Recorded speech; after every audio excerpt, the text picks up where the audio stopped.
you know, there's been a lot of emphasis on the monetary aspect of it, but the savings that we're really hopeful for is, for example, the young man that got killed out on 129 as you go outside the city. That's the kind of savings that we're looking for, and that's why we're concentrating on school zones, why we're concentrating on parks.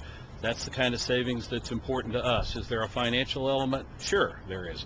But there is also when an officer gives you a traffic ticket, and the reason that there's a fine is that the hope is that that deters driver behavior. And the one thing that I've told my kids, and it works every time, as long as you keep that speed limit just a tiny little bit above the speed limit, you're not going to get stopped by either an officer or through this equipment.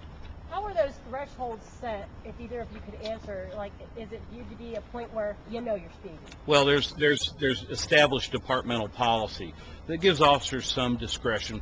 We don't want to be unreasonable, so we're not in the business of riding somebody for a mile over unless maybe it's just a snowstorm and that's so hazardous that it does warrant a citation.